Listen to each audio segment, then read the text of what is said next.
ബിസ്മില്ലാഹിർ റഹ്മാനിർ റഹീം അൽഹംദുലില്ലാ അസ്സലാത്തു വസ്സലാമു അലാ റസൂലിൽ അമീൻ വഅലാ ആലിഹി വസഹ്ബിഹി അജ്മഈൻ അമ്മാ ബഅദ്. അസ്സലാമു അലൈക്കും വറഹ്മത്തുള്ളാഹി വബറകാതുഹു. നോർത്ത് ഇന്ത്യൻ മുസ്ലിം ഹിസ്റ്ററിയുടെ സുപ്രധാന ചരിത്ര സംഭവങ്ങളും അതിനോടനുബന്ധിച്ച വിവാദങ്ങളും നമ്മൾ കഴിഞ്ഞ 11 ക്ലാസ്സുകളിലായി കൈകാര്യം ചെയ്തിരുന്നു. ഈ വിഷയം തന്നെ നമ്മൾ പ്രധാനമായും ഇവിടെ തിരഞ്ഞെടുക്കാനുള്ള കാരണം ഇന്ത്യയുടെ മാറിയ സാമൂഹിക, രാഷ്ട്രീയ, സാംസ്കാരിക പശ്ചാത്തലത്തിൽ നിന്നും അതിൻ്റെ ഒരു പ്രസക്തി അവിടെ നമ്മൾ കാണുന്നുണ്ട്. ഇന്ത്യയുടെ ചരിത്രം, ഇന്ത്യൻ സബ് കോണ്ടിനെൻറ്റിൻ്റെ ചരിത്രം തന്നെ തിരുത്തി എഴുതുന്ന ഒരു സാഹചര്യമാണ് ഇപ്പോൾ നിലവിലുള്ളത്. അതിൽ മുസ്ലിം എന്നത് വില്ലനൈസ് ചെയ്യപ്പെടുന്ന, ഡീഹ്യൂമനൈസ് ചെയ്യപ്പെടുന്ന, ഡെമനൈസ് ചെയ്യപ്പെടുന്ന ഒരു പശ്ചാത്തലവും കൂടി ഇതിൻ്റെ പിന്നിലുണ്ട്. ഇന്ത്യയുടെ തന്നെ പുതിയ പദ്ധതികൾ അനുസരിച്ചുകൊണ്ട് തന്നെ, പുതിയ മാറിയ രാഷ്ട്രീയ സാഹചര്യം അനുസരിച്ചുകൊണ്ട് തന്നെ ചരിത്ര രചനകളിലും പാഠപുസ്തകങ്ങളിലും പാഠ്യപദ്ധതികളിലുമെല്ലാം ഈ ഒരു തിരുത്തലുകൾ കാണാം. തിരുത്തലുകൾ എന്ന് പറയുന്നത് ശരിയായ മാർഗത്തിലേക്കുള്ള, അല്ലെങ്കിൽ നീതിയുടെ മാർഗത്തിലേക്കുള്ള ഒരു മാറ്റലുകൾ അല്ല നമുക്ക് കാണുവാൻ കഴിയുന്നത്. ഈ കാണുന്ന തിരുത്തലുകളെല്ലാം ഹൈന്ദവ ദേശീയതയുടെ, ഹിന്ദുത്വ ദേശീയതയുടെ അടിസ്ഥാനത്തിൽ അവരുടെ താല്പര്യങ്ങൾ മുന്നിൽ കാണുന്ന മുസ്ലിം ഐഡന്റിറ്റി തന്നെ ശത്രു എന്ന് പറയുന്ന ഒരു പര്യായമായി പരിഗണിക്കുന്ന ഒരു സാഹചര്യത്തിലാണ് ഈ ചരിത്രരചനകളൊക്കെ പുനർനിർമ്മിക്കപ്പെടുന്നത്. അപ്പോൾ അവസാനം പോലും നമ്മൾ കാണുന്നത് താജ്മഹൽ എന്നത് തേജോ മഹലായിരുന്നുവെന്നും ഷാജഹാൻ അത് പിടിച്ചെടുത്തിട്ടത് താജ്മഹൽ ആക്കിയതാണെന്നുമുള്ള വളരെ രസകരമായ ഡാർക്ക് ഹ്യൂമറിൻ്റെയും കാലത്താണ് നമ്മൾ ജീവിക്കുന്നത്. സാധാരണ നമ്മൾ പറയാറുണ്ട് പോസ്റ്റ് ട്രൂത്ത് കാലഘട്ടം എന്നത്, സത്യാനന്തര കാലഘട്ടം. അതിന് തന്നെ ഒരു പ്രത്യേകത, അസത്യത്തെ സത്യമായി തന്നെ ചിത്രീകരിക്കുകയും അതെത്ര തന്നെ വൈരുദ്ധ്യങ്ങളാണെങ്കിൽ പോലും സത്യമായി തന്നെ അവതരിപ്പിക്കുകയും ചെയ്യുക, എന്നിട്ട് സത്യത്തെ അസത്യമായി ചിത്രീകരിക്കുകയും ചെയ്യുക എന്നതാണ് പോസ്റ്റ് ട്രൂത്ത് കാലഘട്ടത്തിൻ്റെ ഏറ്റവും പ്രധാനപ്പെട്ട ഒരു ശൈലി. അത് നമ്മൾ ഇന്ത്യൻ ചരിത്രരചനയുടെ കാലഘട്ടത്തിൽ വളരെ വ്യക്തമായി തന്നെ കാണുവാൻ കഴിയും. അതുകൊണ്ട് തന്നെയാണ് നമ്മൾ പ്രധാനമായും ഇന്ത്യൻ സബ് കോണ്ടിനെൻറ്റിലെ മുസ്ലിങ്ങളുടെ ചരിത്രം എന്ന നിലയിൽ ആദ്യത്തെ സ്റ്റെപ്പായ മുസ്ലിം മിലിറ്ററി എക്സ്പെഡിഷൻ, ഏർലി മുസ്ലിം എക്സ്പെഡിഷൻ എന്ന നിലയിൽ ആദ്യകാല മുസ്ലിങ്ങളുടെ സൈനിക പര്യടനങ്ങളെക്കുറിച്ചുള്ള ചർച്ചകൾ കൊണ്ട് തന്നെ നമ്മൾ ഈ കോഴ്സ് തുടങ്ങിയത്. അതിൽ പൊതുവായി നമുക്കറിയാം, സാധാരണ ഇന്ത്യൻ മുസ്ലിം ചരിത്രത്തിൽ മുസ്ലിങ്ങളെന്ന് പറയുന്നത് അധിനിവേശകരായി ചിത്രീകരിക്കപ്പെടുന്ന ഒരു സാഹചര്യത്തിൽ ഈ മുസ്ലിം സൈനിക എക്സ്പെഡിഷന് മുമ്പ് തന്നെ നമ്മുടെ കൊച്ചു കേരളത്തിൽ പോലും പ്രവാചക കാലഘട്ടത്തിലോ അല്ലെങ്കിൽ അതിനുശേഷമോ, അത് പ്രവാചക കാലഘട്ടത്തിൽ അല്ലെങ്കിൽ അതിനുശേഷം എന്ന് പറയുന്നത് ചരിത്രപരമായ അഭിപ്രായ വ്യത്യാസങ്ങൾ ഉള്ളത് കൊണ്ടാണ്. എന്ന് തന്നെയാണെങ്കിലും ഈ സൈനിക പര്യടനങ്ങൾക്ക് മുമ്പേ തന്നെ സമാധാനപരമായ കച്ചവടത്തിൻ്റെ താല്പര്യത്തിൻ്റെ അടിസ്ഥാനത്തിലോ പ്രബോധന പ്രവർത്തനങ്ങളുടെ അടിസ്ഥാനത്തിലോ പലതരത്തിലുള്ള അറബ് വ്യാപാരികളുടെയും പ്രബോധകരുടെയും സാന്നിധ്യം സൗത്ത് ഇന്ത്യൻ ഭാഗങ്ങളിൽ, പ്രത്യേകിച്ച് തെക്കൻ കേരളത്തിൽ സജീവമായിരുന്നു എന്ന് നമുക്ക് ചരിത്ര ഗ്രന്ഥങ്ങളിൽ നോക്കുമ്പോൾ കാണുവാൻ കഴിയും.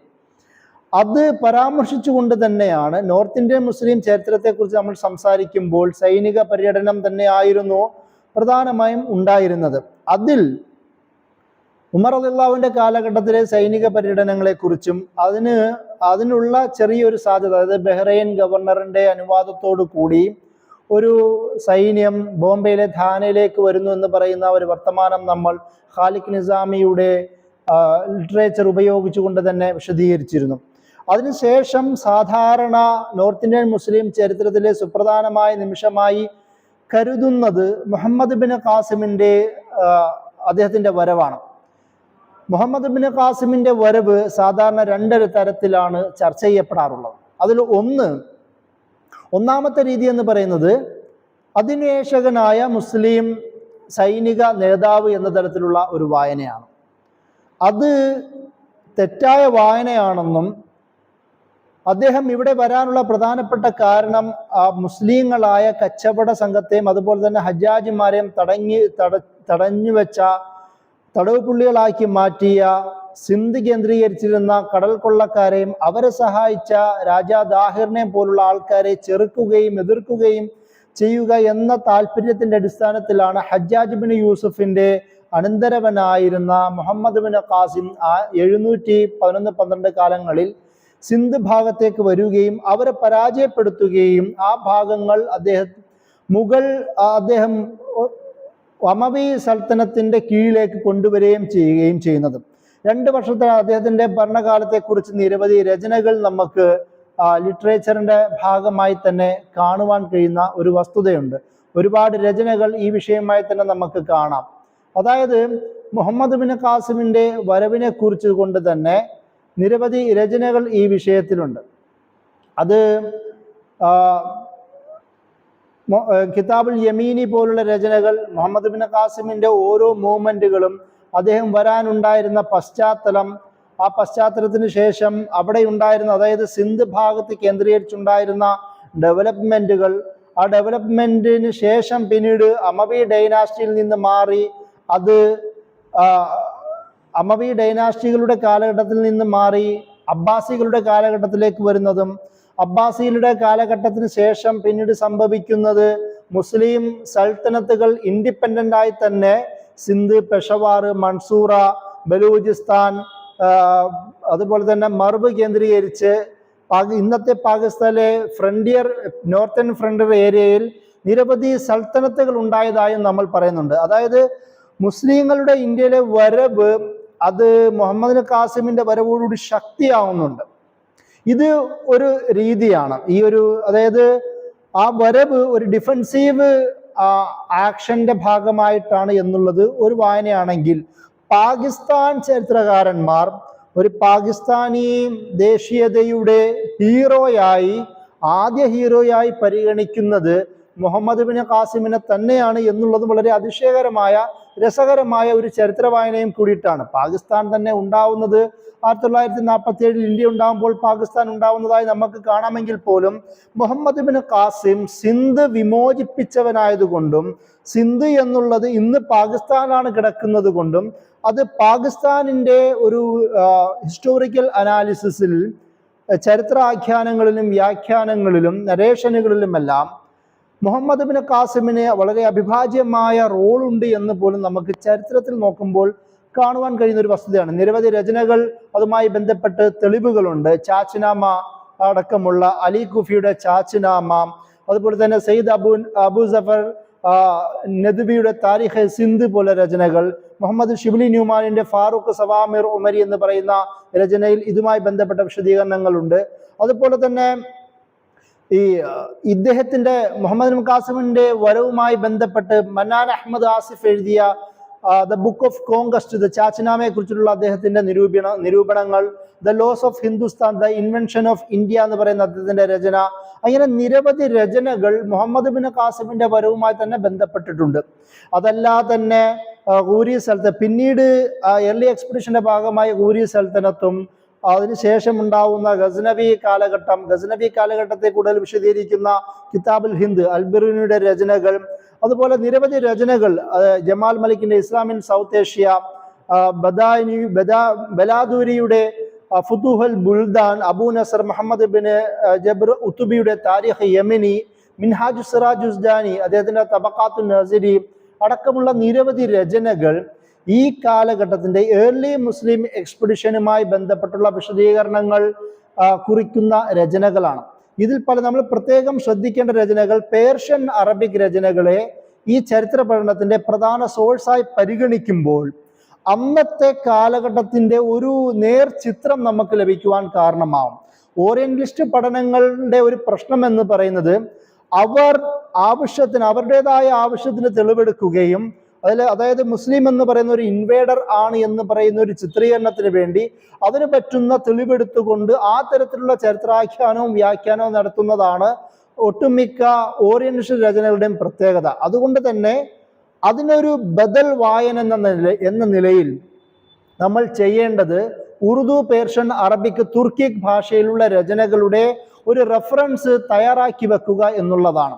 അതുപോലെ തന്നെ മറ്റൊരു പ്രധാനപ്പെട്ട ചർച്ചയായിരുന്നു നമ്മൾ സംസാരിച്ച അമ്പലങ്ങളും അത് നോൺ മുസ്ലിങ്ങളുടെ മോനുമെന്റ്സും, പ്രത്യേകിച്ച് അമ്പലങ്ങളോടുള്ള ഈ മുസ്ലിം ഡൈനാസ്റ്റികളുടെ ഒരു സമീപനം എന്തായിരുന്നു. നമുക്കറിയാം, മുസ്ലിം ചരിത്രത്തിൽ പല അമ്പലങ്ങൾ തകർത്തിട്ടുണ്ട്.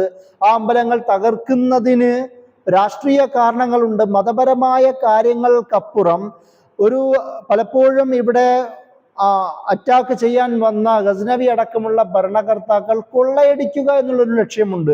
അമ്പലങ്ങൾക്കടിയിൽ സ്വത്തുകൾ അവരുടെ ഖജനാവ് സൂക്ഷിച്ചു വെക്കുന്നു എന്നതുകൊണ്ട് തന്നെ അത് കൊള്ളയടിക്കുക എന്നുള്ളൊരു ലക്ഷ്യമുണ്ടായിരുന്നു.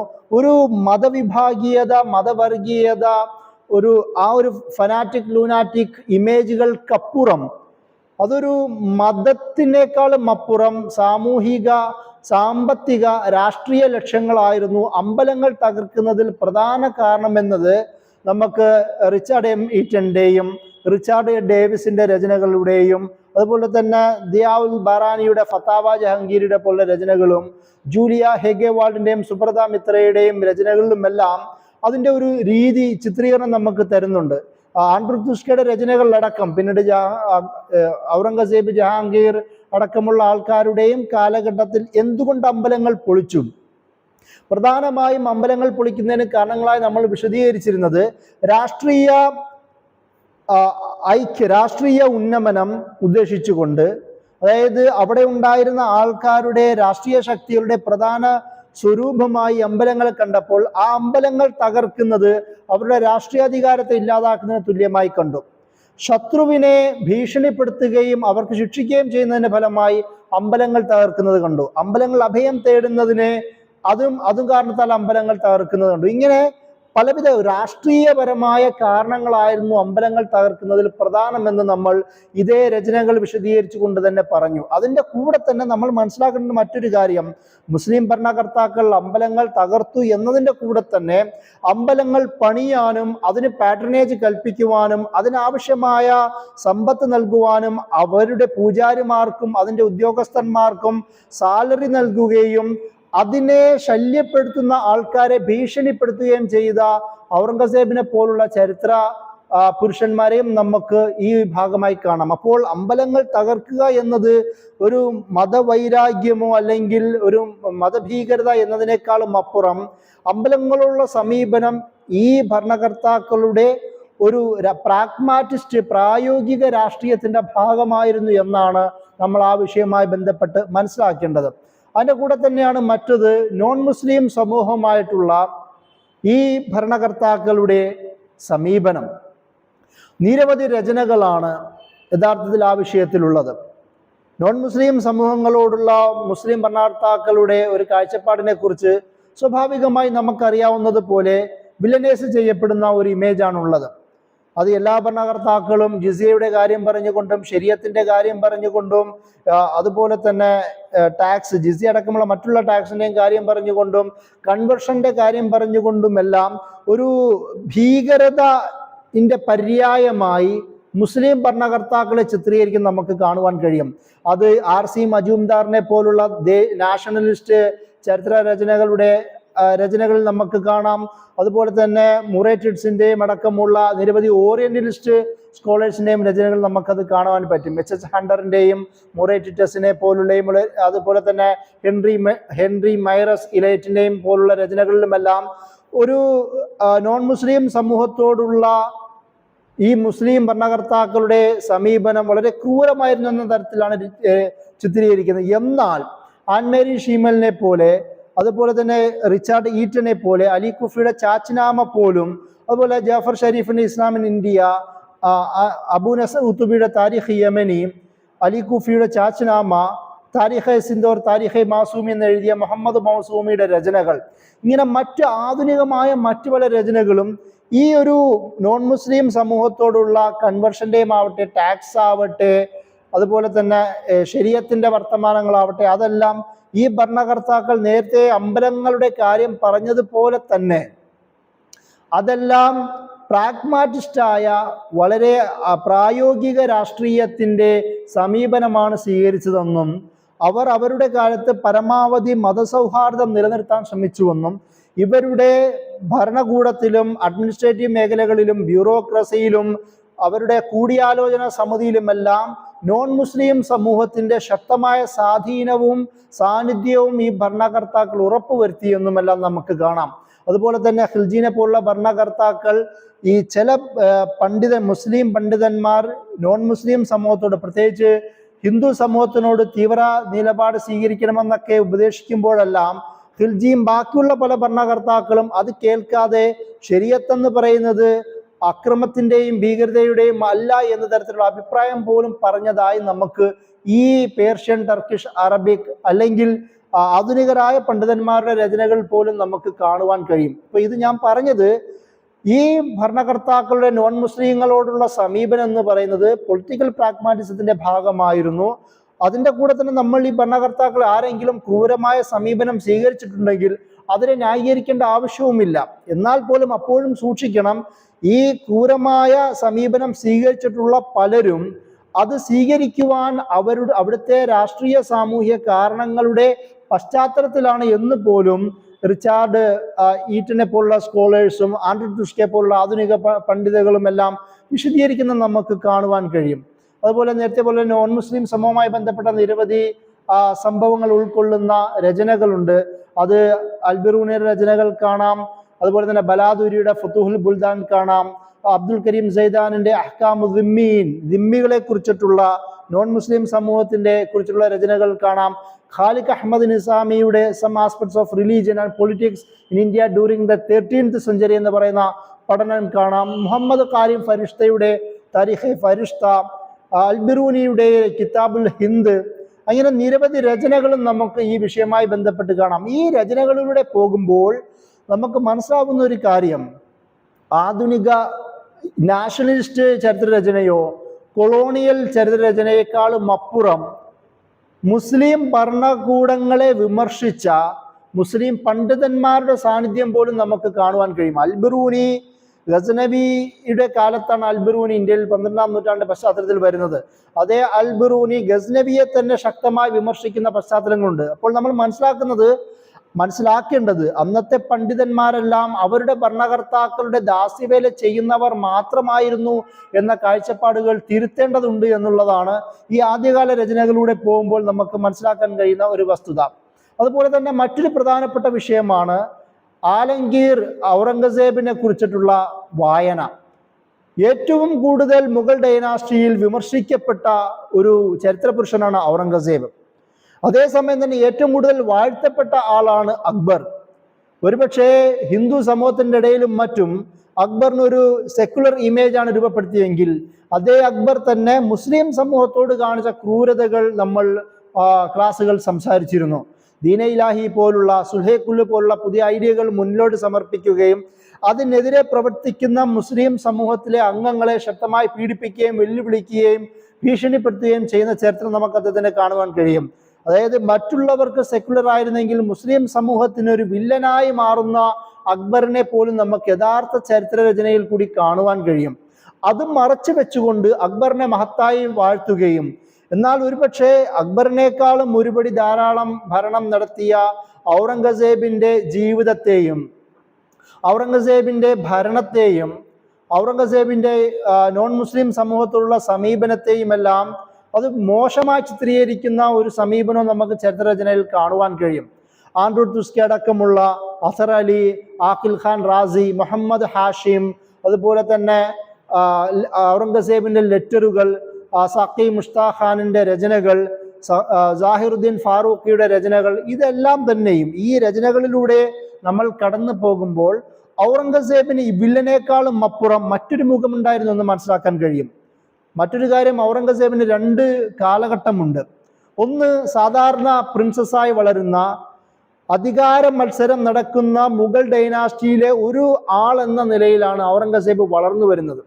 അതേ ഔറംഗസേബ് തന്നെ ജ്യേഷ്ഠന്മാരെ യുദ്ധം ചെയ്ത് പരാജയപ്പെടുത്തി വധിക്കുകയും പിതാവായ ഷാജഹാൻ ചക്രവർത്തിയെ ഹൗസ് അറസ്റ്റിലേക്ക് ഇടുകയും എന്നിട്ട് അധികാരം തൻ്റെ കയ്യിലേക്ക് കൊണ്ടുവരികയും ചെയ്യുന്നതായി കാണാം. പക്ഷേ അവിടെ വെച്ച് ചരിത്രം അവസാനിക്കുന്നു എന്നതാണ് ഇന്ത്യൻ ചരിത്രരചനയുടെ പ്രത്യേകത.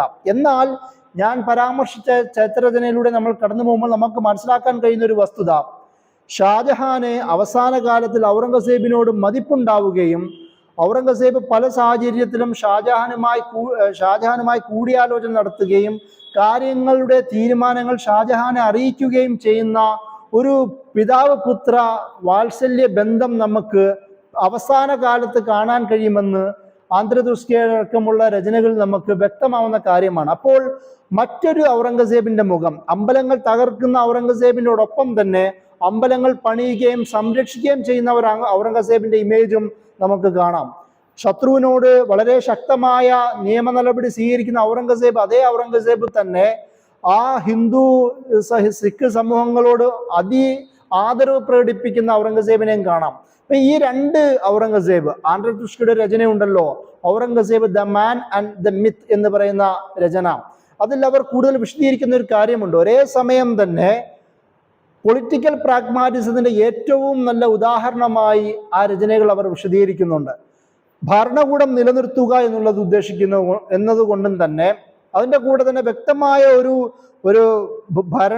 ഭരണകർത്താവിന്റെ ഇമേജ് നിലനിർത്തുകയും എന്നതും ഔറംഗസേബിന്റെ തീരുമാനങ്ങളിൽ ഒന്നായിരുന്നു. അതുകൊണ്ട് തന്നെ എതിരിടുന്ന റെബല്യസ് ആയ ആൾക്കാരെ ശക്തമായി തന്നെ അടിച്ചമർത്തുകയും അവർക്ക് വാണിംഗ് കൊടുക്കുക എന്ന തലത്തിൽ വളരെ സിവിയറായ, വളരെ ക്രൂരമായ എന്ന് തന്നെ തോന്നിക്കുന്ന ശിക്ഷകൾ നൽകുകയും എന്നാൽ അനുകൂല നിലപാട് സ്വീകരിക്കുന്ന സിഖ് സമുദായത്തിലെ തന്നെ നേതാക്കളെ തൻ്റെ കൂടെ നിർത്തുകയും ചെയ്യുന്ന ഒരാളായി ഔറംഗസേബിനെ നമുക്ക് കാണാൻ കഴിയും.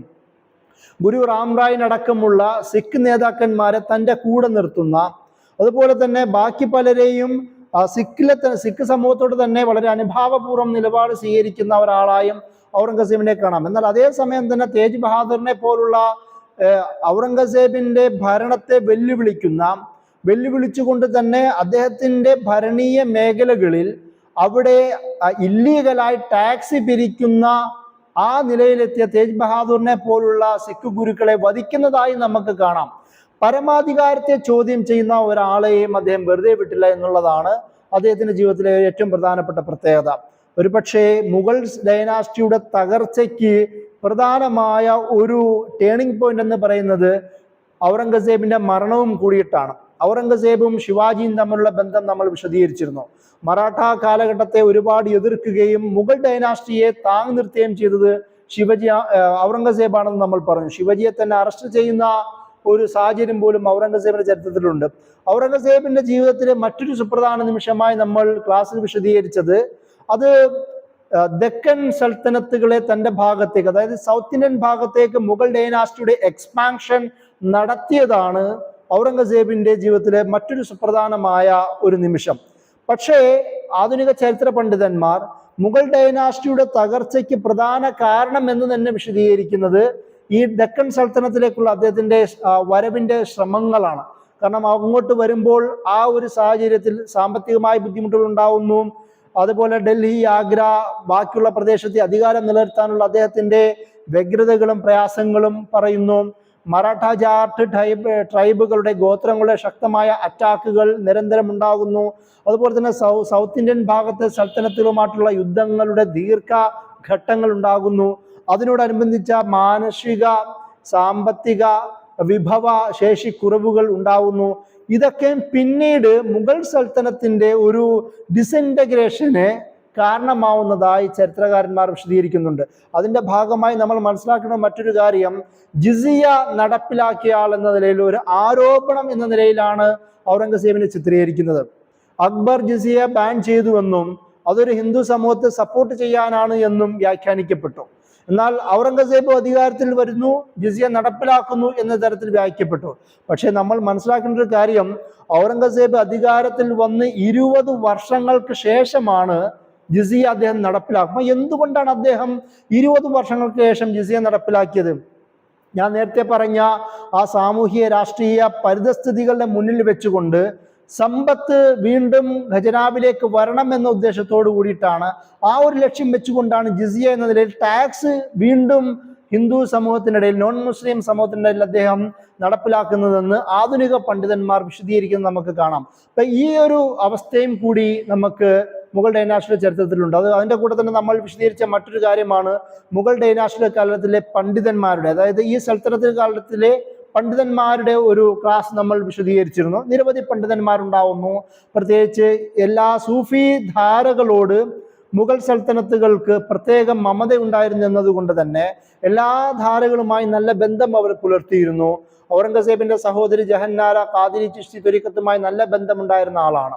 അതുപോലെ തന്നെ ഷാജഹാൻ ആവട്ടെ, ജഹാംഗീർ ആവട്ടെ, അക്ബർ പോലും അദ്ദേഹത്തിന് ഏറ്റവും ബന്ധം പുലർത്തിയിരുന്നത് ചിശ്തി സിൽസിലയുമായിട്ടായിരുന്നു. അക്ബർ പുത്ര സൗഭാഗ്യം ലഭിക്കുവാൻ വേണ്ടി അദ്ദേഹം കാണാൻ പോകുന്നത് ഫത്തേപൂർ സിക്രിയിലെ സലീം ചിശ്തി എന്ന് പറയുന്ന ഒരു സൂഫി വര്യന്റെ അടുത്താണ്.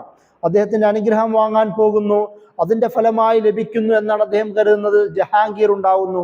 ആ ജഹാംഗീറിന് അദ്ദേഹം ഇടുന്ന പേര് സലീം എന്നാണ്. ആ സലീം ചിശ്തി എന്ന് പറയുന്ന ആ സൂഫി വര്യനുമായിട്ടുള്ള ബന്ധമാണ്. അപ്പോൾ ആ ഒരു ഭരണകൂട പണ്ഡിത ബന്ധം നമുക്ക് മുമ്പേ തന്നെ കാണുവാൻ കഴിയും. അതിനുശേഷം ജഹാംഗീറിന്റെ കാലത്ത്, അക്ബറിന്റെ കാലം ഈ ദീന ഇലാഹി വരുന്നതോടുകൂടി സയ്യിദ് അഹമ്മദ് സർഹിന്ദ് ശക്തനായ എതിരാളിയായി മുന്നോട്ട് വരുന്നു. പിന്നീട് നമുക്ക് കാണുവാൻ കഴിയുന്നത് ജഹാംഗീറിന്റെ കാലത്തെ പ്രഗത്ഭനായ പണ്ഡിതനായി സയ്യിദ് അഹമ്മദ് സർഹിന്ദ് നിലനിൽക്കുന്നു. ദീന ഇലാഹി പൂർണ്ണമായും മുഗൾ ദർബാറിൽ നിന്ന് ഇല്ലായ്മ ചെയ്യുന്നതിൽ സയ്യിദ് അഹമ്മദ് സർഹിന്ദിയുടെ റോൾ അനിഷേധ്യമാണെന്ന് നമ്മൾ കാണുന്നു. അതിനുശേഷം അദ്ദേഹത്തിന്റെ മക്കൾ പരമ്പര, ജഹാംഗീറിന് ശേഷം ഷാജഹാനു ശേഷം ഔറംഗസേബിന്റെയും ജീവിതത്തിൽ ശക്തമായ സ്വാധീനം ചെലുത്തുന്നുണ്ട്. ഔറംഗസേബിന്റെ തന്നെ ഒരു സാത്വിക ജീവിതത്തിലേക്ക് നയിക്കുന്നതിൽ നക്ഷബന്ദി ത്വരീഖത്തിലെ പണ്ഡിതന്മാരുടെ, പ്രത്യേകിച്ച് സയ്യിദ് അഹമ്മദ് സർഹിന്ദിയുടെ പൗത്രൻ ഷേഖ് മൗസൂമിന്റെയൊക്കെ സാന്നിധ്യം വളരെ അനിഷേധ്യമാണെന്ന് നമുക്ക് ചരിത്രത്തിൽ കാണുവാൻ കഴിയും. ഈ ഒരു തരത്തിൽ പണ്ഡിതന്മാർ ഒരു ഭാഗത്ത് അക്ബറിനെ പോലുള്ള ഭരണകർത്താക്കളുടെ കീഴിൽ അബുൽ ഫസൽ ഫൈസീനെ പോലെ, മുല്ല മുബാറക്കിനെ പോലുള്ള ഭരണകർത്താക്കൾ ഒരു പണ്ഡിത ദാസ്യവേല ചെയ്യുമ്പോൾ, അതേസമയം തന്നെ മറ്റു ചില പണ്ഡിതന്മാർ ഈ ഭരണകർത്താക്കൾക്കെതിരെ ഒരു ഓപ്പോസിഷണൽ ഫിഗറായി നിൽക്കുന്നതും നമുക്ക് ചരിത്രത്തിൽ കാണുവാൻ കഴിയും. ഇപ്പൊ ഇങ്ങനെയാണ് മുഗൾ കാലഘട്ടത്തിലെ പണ്ഡിതന്മാരുടെ രണ്ട് രീതികൾ എന്ന് നമുക്ക് കാണാം. അതിനുശേഷം നമ്മൾ സംസാരിച്ചത് മുഗൾ കാലഘട്ടത്തിന്റെ അവസാനത്തോടടുക്കുമ്പോൾ ഉണ്ടാവുന്ന സിഖ് സമൂഹത്തോട് ഏറ്റുമുട്ടിയ ഷാവുല്ലാ ദഹ്ലവിനെ പോലുള്ള മഹാന്മാരായ പണ്ഡിതന്മാരുടെ അനന്തരം, അതായത് പൗത്രനായിരുന്ന സയ്യിദ് ഇസ്മായിലിനെയും അദ്ദേഹത്തിൻ്റെ കൂടെ ഒരു ബ്രിട്ടീഷ് വിരുദ്ധ വികാരവും അതുപോലെ തന്നെ ബ്രിട്ടീഷിനോടൊപ്പം ചേർന്ന സിഖ് ആർമിക്കെതിരെ യുദ്ധം ചെയ്ത സയ്യിദ് അഹമ്മദ് ബറേൽവിയും ഇവരുടെയും ചരിത്രം നമ്മൾ 1830കളുടെ ചരിത്രം നമ്മൾ വിശദീകരിച്ചിരുന്നു. അത് മുഗൾ സൽത്തനത്തിന്റെ അവസാന ഭാഗത്തേക്കാണെങ്കിൽ പോലും ആ ഒരു കാലഘട്ടത്തിൽ അധികാരം നിലനിർത്തുക എന്നതും മുസ്ലിം ഒരു പൊളിറ്റിക്കൽ അതോറിറ്റി നിലനിൽക്കേണ്ടത് ആവശ്യമാണെന്ന് ചിന്തിച്ച പണ്ഡിതന്മാരായിരുന്നു അവർ. അതിൽ ഷാവുല്ലാ ദഹ്ലവിയുടെ കോൺട്രിബ്യൂഷൻ പ്രത്യേകതമായി തന്നെ നമ്മൾ മനസ്സിലാക്കേണ്ടതുണ്ട്. അതായത് സയ്യിദ് അഹമ്മദ് സർഹിന്ദിയുടെ തന്നെ ത്വരീഖത്ത് ഫോളോ ചെയ്ത നക്ഷബന്ദി ത്വരീഖത്തിന്റെ ഷേഖായിരുന്നു ഷാവുല്ലാ ദഹ്ലവി. അദ്ദേഹത്തിന്റെ നവോത്ഥാന ശ്രമങ്ങൾ, സുന്നി ഷീ സമൂഹത്തിനിടയിലുള്ള പ്രശ്നങ്ങൾ, മുസ്ലിം സമൂഹത്തിനിടയിൽ ഉണ്ടായിരുന്ന വിഭാഗീയതകളും മതകീയ സങ്കുചിത വീക്ഷണങ്ങളെയും എതിർക്കുന്ന നിലപാടുകൾ, ഒരുപാട് അനാചാര ആർഭാട നിലപാടുകൾ ഉണ്ടായിരുന്ന മുസ്ലിം സമൂഹത്തെ ശക്തമായ ഭാഷയിൽ വിമർശിച്ചിട്ടുള്ള അദ്ദേഹത്തിന്റെ രചനകൾ, അതുപോലെ തന്നെ മുഗൾ ഡൈനാസ്റ്റിയെ താങ്ങി നിർത്തുക എന്ന് തന്നെ പേരിൽ അഹമ്മദ് ഷാ അബ്ദാലി എന്ന് പറയുന്ന ദുർറാനി ഭരണകർത്താവിനെ അഫ്ഗാനിസ്ഥാനിൽ നിന്ന് വിളിച്ചു വരുത്തി ജാട്ട് മറാഠ ട്രൈബുകളെ പരാജയപ്പെടുത്തിയ ഒരു ചരിത്രമുള്ള ആളും കൂടിയിട്ടാണ് ഷാവുല്ലാ ദഹ്ലവി. അദ്ദേഹത്തിന്റെ ഇർത്തിഫാഖത്ത് എന്ന് പറയുന്ന പൊളിറ്റിക്കൽ ഫിലോസഫി ഇസ്ലാമിക രാഷ്ട്രീയ ചിന്തയിലെ ഏറ്റവും സുപ്രധാന നിമിഷമായും നമ്മൾ ചർച്ച ചെയ്തിരുന്നു. അതിനുശേഷം നമ്മൾ പിന്നീട് വിശദമായി തന്നെ ചർച്ച ചെയ്തത് അവസാനം എന്ന നിലയിൽ 1857 മുസ്ലിം പണ്ഡിതന്മാരുടെ ഒരു റെപ്രസെന്റേഷനാണ്. നമുക്കറിയാം, മുസ്ലിം പണ്ഡിതന്മാരെന്ന് പറയുന്നത് മുസ്ലിങ്ങളുടെ മാത്രം ലീഡർഷിപ്പിനെ അംഗീകരിച്ചവരായിരുന്നില്ല. ഷേഖ് ഹാജി അഹമ്മദുള്ള, ലിയാഖത്ത് അലി, മൗലവി ലിയാഖത്ത് അലി, ഖാൻ ബഹാദൂർ ഖാൻ, അതുപോലെ തന്നെ ബേഗം മഹൽ അടക്കമുള്ള രാജ്ഞിയായ ബേഗം മഹൽ, ഇങ്ങനെ നിരവധി ലീഡേഴ്സും ഇവരെ സപ്പോർട്ട് ചെയ്യുന്ന ഝാൻസി റാണിനെ പോലുള്ള, നാനാ സാഹിബിനെ പോലുള്ള ആൾക്കാരുടെ കൂടെ തന്നെ ബ്രിട്ടീഷ് വിരുദ്ധ സമരം ചെയ്ത ആൾക്കാരും കൂടിയിട്ടാണ് ഇവർ. അതിൻ്റെ കൂടെ നമ്മൾ പരാമർശിക്കേണ്ട ബംഗാൾ കേന്ദ്രീകരിച്ചിട്ടുള്ള ഫറായിസി മൂവ്മെന്റ്, ഹാജി ഷരീഅത്തുള്ളാഹിന്റെ നേതൃത്വത്തിലുള്ള ബാക്കിയുള്ള പോരാട്ട സംഘടനകൾ എല്ലാം ഈ ഒരു കാലഘട്ടത്തിൽ ബ്രിട്ടീഷ് വിരുദ്ധ സമീപനം സ്വീകരിച്ച പണ്ഡിതന്മാരാണ്. അതായത് ഇന്ത്യയിലെ മുസ്ലിങ്ങൾക്കും നോൺ മുസ്ലിങ്ങളെയും ഒരുമിച്ച് ചേർത്തുകൊണ്ട് ഹാജി അഹമ്മദുള്ള അദ്ദേഹത്തിന്റെ ഒരു പ്രസ്താവന തന്നെയുണ്ട്. ജിഹാദ് തന്നെ നമ്മൾ നടത്തേണ്ടതുണ്ട്. ആ ജിഹാദ് നമ്മൾ നടത്തേണ്ടത് ഹിന്ദു എന്നതും മുസ്ലിം എന്നതും ആ രണ്ട് എൻറ്റിറ്റിക്ക് അപ്പുറം ഒരു ഐക്യ മനോഭാവം രൂപപ്പെടുത്തിയിട്ടാണ് ജിഹാദ് നടത്തേണ്ടതെന്ന് പറഞ്ഞുകൊണ്ടാണ് അദ്ദേഹം ഈ ഹിന്ദു മുസ്ലിം ഐക്യത്തിലൂടെ പോരാട്ടത്തിന് ഇറങ്ങുന്നത് തന്നെ. നമുക്കത് സൗത്ത് ഇന്ത്യയിലെ, പ്രത്യേകിച്ച് കേരളത്തിലെ ചരിത്രത്തിലേയും കൂടെ ചേർത്ത് വായിക്കാവുന്നതാണ്. 1500-കളിൽ സൈനുദ്ദീൻ മഖ്ദൂം ഒന്നാമനും അദ്ദേഹത്തിന്റെ പൗത്രൻ സൈനുദ്ദീൻ മഖ്ദൂം രണ്ടാമനും, പിന്നീട് 1900-കളിൽ 19-ാം നൂറ്റാണ്ടിന്റെ ആ ഭാഗത്ത് മമ്പ്രം തങ്ങന്മാരുടെ ലീഡർഷിപ്പും, പിന്നീട് വാര്യൻകുന്നത്ത് കുഞ്ഞഹമ്മദ് ഹാജിയും ആലി മുസ്ലിയാരുമെല്ലാം ഇന്ത്യയിൽ ഉണ്ടായിരുന്ന ഹിന്ദു സമൂഹത്തെ ചേർത്ത് നിർത്തിക്കൊണ്ടാണ് അധിനിവേശ വിരുദ്ധ പോരാട്ടങ്ങൾ തന്നെ നടത്തിയിരുന്നത്. അതായത് ഹിന്ദു ഭരണാധികാരിയുടെ കീഴിൽ അണിനിരക്കുകയും പൊതുശത്രുവിനെതിരെ യുദ്ധം ചെയ്യണമെന്ന് ഫത്വ ഇറക്കിയവരാണ് മഖ്ദൂമി പണ്ഡിതന്മാർ. മമ്പുറം തങ്ങന്മാർ ഹിന്ദുക്കളുടെയും തന്നെ സപ്പോർട്ടോടുകൂടി തന്നെ ബ്രിട്ടീഷ് വിരുദ്ധ നേതൃത്വം കൊടുത്തവരാണ്. ഹിന്ദുക്കൾ തന്നെ നല്ലൊരു സൈനിക ശക്തിയായി ഉണ്ടായിരുന്നവരാണ് വാര്യൻകുന്നത്ത് ഹാജിയും ആലി മുസ്ലിയാരുടെയും മലയാള രാജ്യം എന്ന് പറയുന്ന ആ 6 മാസക്കാലത്തെ ഭരണം. ഇതെല്ലാം നമുക്ക് 18-19-ാം നൂറ്റാണ്ടിന്റെ ആദ്യകാലത്തും നോർത്ത് ഇന്ത്യൻ മുസ്ലിം ചരിത്രത്തിൽ കാണുവാൻ കഴിയുമെന്നുള്ളതാണ് പ്രധാനപ്പെട്ട ചില സവിശേഷതകൾ. ഇത്രയും ഞാൻ വിശദീകരിച്ചത് ഇന്ത്യയിലെ മുസ്ലിം ചരിത്രം എന്നത് മായ്ക്കപ്പെടേണ്ട, ഒരു മോശമായ രീതിയിൽ ചിത്രീകരിക്കപ്പെടേണ്ട, വിലനേസ് ചെയ്യപ്പെടേണ്ടതല്ല. ഇന്ത്യൻ സബ് കോണ്ടിനെന്റിലെ സാമൂഹിക, രാഷ്ട്രീയ, വൈജ്ഞാനിക, സാംസ്കാരിക, മതപരമായ മേഖലകളിലെല്ലാം, ശാസ്ത്രീയമായ മേഖലകളിലെല്ലാം വളരെ വ്യക്തവും നിർണായകവുമായ സംഭാവനകൾ അർപ്പിച്ചവരാണ് ഇവർ എന്ന് നമ്മൾ പഠിക്കണം എന്നത് നമ്മൾ ഉറപ്പുവരുത്തണം. അതിനാവശ്യമായ റെഫറൻസുകളാണ് നമ്മൾ ക്ലാസ്സിൽ വിതരണം ചെയ്തത്. അതിനെ വെച്ചുകൊണ്ട് തന്നെ ഈ ചരിത്രത്തെ വക്രീകരിക്കുന്ന സമീപനങ്ങൾ ചെറുക്കേണ്ടതുണ്ട്. അതൊരു ഫാസിസ്റ്റ് വിരുദ്ധ സമീപനത്തിന്റെ ഭാഗമായി തന്നെ ആ തരത്തിലുള്ള ഒരു അധിനിവേശത്തിന്റെ, അതായത് വൈജ്ഞാനികമായ അധിനിവേശത്തിനെ ചെറുക്കാനുള്ള ഒരു ഭാഗമായിട്ടാണ് നമ്മൾ ഈ കോഴ്സ് തന്നെ സംഘടിപ്പിച്ചത്.